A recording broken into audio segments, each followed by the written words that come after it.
They want to talk about my family. Let's talk about your family. Oh wait, you ain't got one because your wife took your kids, and they don't want to see your bitch ass anymore. Bro, he got his ass cooked. It's me. I'm niggas. Ladies and gentlemen, it's been a couple of weeks, but today I'm here with another video on this channel to give you guys my WWE Extreme Rules 2022 predictions. There's a lot of good matches on the show, and plus the one factor that everybody seems to pay attention to with Extreme Rules is the fact that for the first time in how many years, every single match has a stipulation. And honestly, finally, I don't know why beforehand Vince or his camp, for some reasons, like, Extreme Rules. Yeah, let's have an Extreme Rules match, sure, and then everything else is just normal. Why not? I mean, yeah, a triple threat, triple threat normal match, that's fine. It's no disqualification. Yeah, that works. Like, come on. Come on.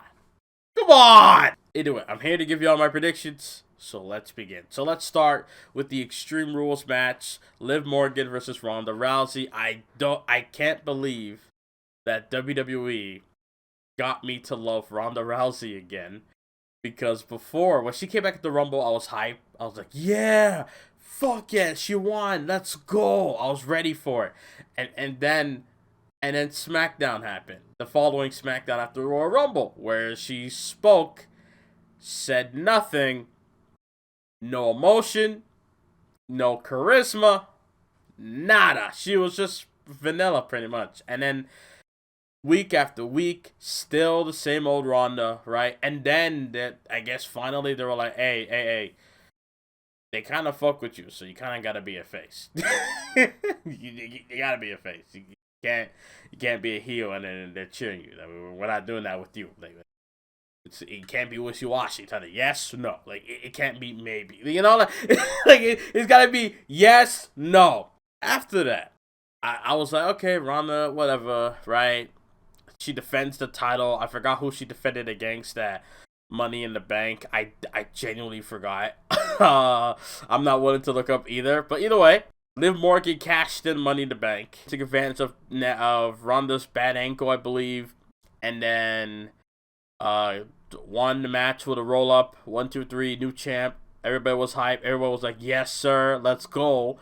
And then, at first, everything was going fine. We're all in the honeymoon phase of Liv Morgan being champion. After SummerSlam, where they did the double situation where she tapped, but she also pinned Ronda, then people started to sour on. I'm talking about the fans' perspective. I liked it. I liked it.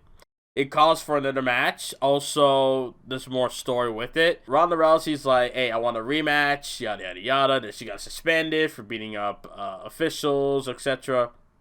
Then they were doing these I think that this is when Triple H took over. And then Ronda Rousey started interrupting the shows, getting involved somehow in the best ways possible. Like, the camera's on Michael Cole and Pat McAfee, and the bitch just walked in front of the camera. like that. Shit like that made it so good. And then when SmackDown went to Montreal, I think she came through the crowd. She had a duffel bag, and she dropped the whole thing with money on the table. And then this is where, like, she was being escorted out the arena. Sheena came out, and then she's like, hey, you gotta play by the rules, cuz. You gotta play by the rules. And Ronda's like, you used to be a killer. What are you talking about? Yeah, she walked away. And then, week after week, and then the whole thing with Adam Pearce, like, they somehow got me to fuck with Ronda Rousey again. And low-key, after the feud with Shayna Baszler, Liv Morgan's kind of being a bit mid, to me at least. So, after they announced the Extreme Rules match taking place, and Liv Morgan getting extreme all over Lacey Evans' ass on SmackDown a few weeks ago, that senton through the table, etc., and then fighting with Ronda with the kendo stick, etc. Like, I'm intrigued to see how this will go. My prediction is Ronda Rousey. Ronda Rousey, I feel like she's in the best spot right now to me. I mean, I like Liv, but, like, they kind of made Liv into more of a tweener now than a whole babyface. I don't know. But either way, Ronda Rousey's my pick. She's going to beat the dog shit out of Liv Morgan. I love Liv, but I'm sorry.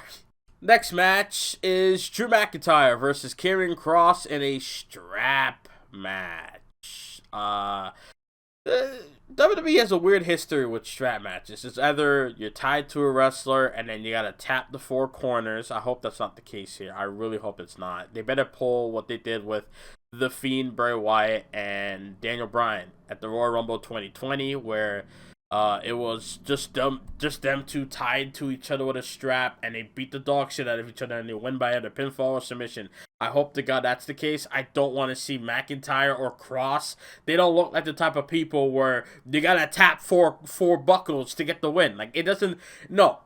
I don't know. But then again, they had Cena and Rusev do that, so I don't know. But I'd rather have them just tied to each other, beat the shit out of each other, 1, 2, 3, or submission, and that's it. That's my. It's kind of hard to predict for this one. I mean, for some or many, it's not. But for me, it's like, do you really want McIntyre to lose? He just lost to Roman at Clash at the Castle. But Karrion Kross. Karrion Kross is my pick. There. Stop. Whatever. There you go. There you go. That's all I got to say. There you go. Okay? There you go. Donnybrook Brawler. What is it called? Irish Donnybrook match. Good old-fashioned Donnybrook match, which is pretty much an Irish version of a Street Fight, Extreme Rules, Falls Count Anywhere, maybe, etc. Right? So you have Imperium, Gunther, Ludwig Kaiser, and Giovanni Da Vinci against Rich Holland, Pete Butch Dunne, and the Celtic Warrior, Sheamus. Banger after banger after banger. No doubt this is going to be a great match. 100%. I hope there's no tags in this match. That's all I ask. No tagging. Everybody's in the ring. Carnage ensues. Like, that's all I want. Let all of them, all 6 men, stand in the ring together, and then they just brawl it out. No tags. That'll slow down the match very much. We just saw a 6-man tag a few weeks ago. We don't need that. What we do need is all 6 men to beat the dog shit out of each other in a 6-man tornado-like match. That's all I ask. And obviously, I'm gonna go with God damn it, it's so hard to pick. Because you have the Intercontinental title. I'm recording this before SmackDown on Friday. Just letting you know. I might upload this either today, Thursday, or tomorrow, Friday. I genuinely don't know what's going to happen in that Intercontinental title match. Are we going to see a new champion in Sheamus? Is Gunther going to retain? Like, what happens there? Because that match will be the deciding factor of their match at Extreme Rules to me. If Sheamus loses, then maybe the Brawling Brutes win as a unit. But if Sheamus wins, Imperium gets the win. I don't know. But I'm going to go with... Fuck it. I'll play it safe. I'm going to go with Imperium. Hey, you can boo if you want. Edge! Finn Balor, I Quit match. This is the first I Quit match since Hell in the Cell 2020. Holy shit. This was supposed to happen last year with Bayley and Bianca. But Bayley got hurt, sadly. I would wish they used that. But either way. Edge, Balor, first time ever, but not in a normal matchup. This is a stipulation match. I kind of wish they had a one-on-one encounter before they had this, but that's just me. Maybe down the line when Edge comes back, if he loses here. I don't see Edge saying I quit though. But at the same time, having Finn Balor say I quit after all what the Judgment Day has done so far, I'm gonna do like one of those predictions where, it's gonna be like 50-50. I predict if Edge says I quit, like, he's gone for a couple months. If Finn Balor says I quit, they have to beat the shit out of him at a Judgment Day or something. Like, I'm sorry. No way! Judgment Day turns heel on Edge after they won a 6-man tag at WrestleMania Backlash a few months ago. But yet, they keep Finn Balor in the group after Balor said, I quit. Like, come on. Like, no way. But, I'm going to go with Balor beating Edge overall. Because, like, Edge been winning a lot in matches where it's like, okay, cool, but I need Finn Balor to win. I just, because, like, it's not like Balor's going to be built up to win the world title anytime soon. Maybe down the line, maybe, if they get the WWE title off of Roman, or maybe they create a new championship. I wouldn't be too against it, where the WWE title is now the Universal Champion. Never mind. Never mind. Get the title off of Roman, put it back on Raw, and then have Balor win it. I don't know. Either way, Balor beats Edge. I quit. But wait, there's more. Or here's something. I'm actually gonna go this route as well. Beth Phoenix gets involved. Beth Phoenix probably watching either backstage or in the crowd. She comes out and she tries to like plead with Judgment Day. Hey, please. I need this nigga to raise my kids. Chill. Like, you know what I'm saying? So she comes out. She comes out. And she says, I quit on behalf of Edge. There you go. I don't see Edge saying the words "I quit" like from his own lips. Rather, that I'm most likely leaning into that side where Ray trying to get involved, Dominic and Rhea keep him at bay because Ray is not gonna hit his kid, and Beth Phoenix comes out and she says "I quit" on behalf of Edge. And now we have a feud that's been going on for the last nearly 2 months, and it kind of got personal when Rollins, made those comments. They want to talk about my family. Let's talk about your family. Oh, wait, you ain't got one because your wife took your kids and they don't want to see your bitch ass anymore. Bro, he got his ass cooked. He got cooked. Adrian, you didn't go down like that, huh? He got cooked. Dog, yo, Rollins said that. I was like, oh, fuck. And then Riddle's like, hey, nigga. What you say? And then Rollins like, yeah, you heard me, bitch. I was like, oh, God. I'm like, hold on. Where's this coming from? And then Riddle's like, I'm going to beat the fuck out of you. I'm not going to beat you up. I'm going to you up. When Raw was in Toronto months ago, I was sitting there, I'm like, how are they going to start the show? I think they had a pyro.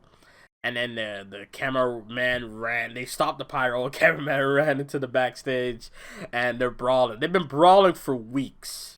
For them to have this fight pit, I'm personally excited for it. Because I don't mind the MMA or submission style matches. I'm going to be stoned as fuck while watching this, by the way. So, it's going to be a great night. But,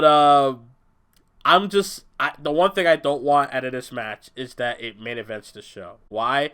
Is because there's only been 2. It's not like a spectacle like Elimination Chamber, Hell in the Cell, etc., where it can main event, right? It's not in that vein yet. WWE fans or the crowds in WWE shows never really respond to matches like that very well. The only time it would be accepted in a big way, I would say Attitude Era. When they had the Lions Den shit, if they did this shit back then, I'm sure everybody would be like, oh yeah, them niggas about to box it out. But now?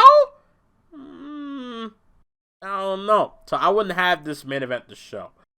But I say, damn, Rollins beat him at Clash at the Castle, plus Rollins got a U.S. title match anyway. Fuck it, Riddle wins. Riddle has to win this. It's going to be fun on Rollins' side as far as this cage match, but overall, Rollins loses to Matt Riddle. And my main event of Extreme Rules has to be a match that everybody wanted to see for over a year now, but in a stipulation. They fought in a normal match at WrestleMania Backlash. They fought in a Hell in a Cell match at Hell in a Cell. They were going to have an I Quit match, but not the case because of injury. A ladder match has to main event the show. Bayley versus Bianca. This has a lot of story in it. Plus the Raw Women's titles on the line. It's not the first time the women's title main event at a pay-per-view anywhere, premium live event at this case. So why not? Why not? You know, have this night be the night where Sasha and Naomi return at the expense of Damage Control. That would be fire. Get rid of Alexa and Asuka, because ain't nobody more Asuka than Alexa. But let's be real. Come on, like they're just lackeys to Bianca. Sasha and Naomi will actually be on the even playing field. That's just me. Either way, obviously Bianca has to retain here. I don't see Bayley winning the Raw Women's title. I don't think she needs it at this point. I mean, Bayley's up there. It's like she's up there. When you think of all the great champions in the women's division over the years, Bayley's up there. You can't deny that. The woman held the SmackDown Women's title for like 380 days. So she's up there, but I don't think she needs it now. So that's why I'm saying Bianca Belair gets the job done, wins the ladder match. It's going to be exciting. This is the main event of the show, in my opinion. But yeah, those are my predictions. So let's run it back real quick. Ronda Rousey beats Liv Morgan. Bianca Belair beats Bayley. Matt Riddle beats Seth Rollins. Karrion Kross beats McIntyre. Balor beats Edge. And Imperium beats the Brawling Brutes. Those are my predictions. What are your predictions? Leave your comments down below. Leave your predictions down below as well. Thank you guys for watching this video. If you guys can, leave a like, subscribe. Thank y'all for watching. And I'm out. Later. Yeah!